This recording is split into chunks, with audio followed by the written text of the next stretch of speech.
من أجل ذلك نحن دائما نقول لأتباعنا من أهل السنة والجماعة: غلب النقل على العقل، وإذا اصطدم عقلك مع نقل صحيح مع نقل صريح فاتهم عقلك. فاتهم إيه؟ فاتهم عقلك. أما بالنسبة للشيعة الروافض إذا سألونا أنغلب العقل أم نغلب النقل، نقول لهم: غلبوا عقولكم، غلبوا عقولكم، وذلك لتفاهة مصادركم ولكذب أئمتكم ولغباء المعممين عندكم، فغلبوا عقولكم لأن النصوص كاذبة. ومن هنا سترون وتشاهدون مقطعا لأحدهم يريد أن يعلم العراقيين ويريد أن يعلم الروافض، نسب علي بن أبي طالب، فيدعي أن علي بن أبي طالب هو خال المسيح عيسى بن مريم.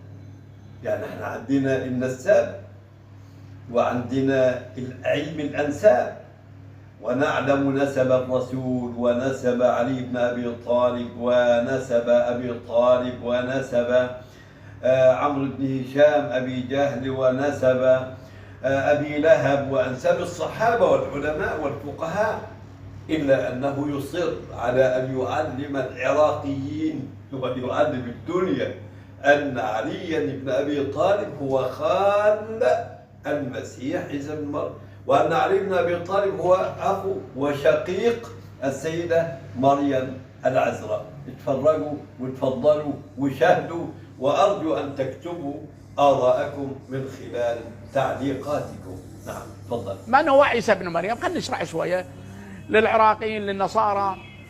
المسيح عيسى بن مريم يصير خال علي بن أبي طالب.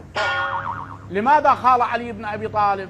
أبو طالب عمره 800 سنة، أبو طالب اسمه عمران، مريم بنت من؟ بنت عمران، إذن مريم أخت علي بن أبي طالب. إذا قلت الشيعة الروافض جميعا أعملوا عقولكم،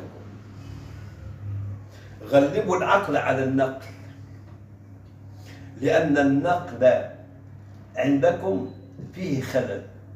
النقل عندكم يحوي كذبا، النقل عندكم يحوي خزعبلات ومهاترات وأكاذيب، ويصل بكم إلى حد الجنون. ونسأل الله تبارك وتعالى أن يهدينا وإياكم إلى صراطه المستقيم.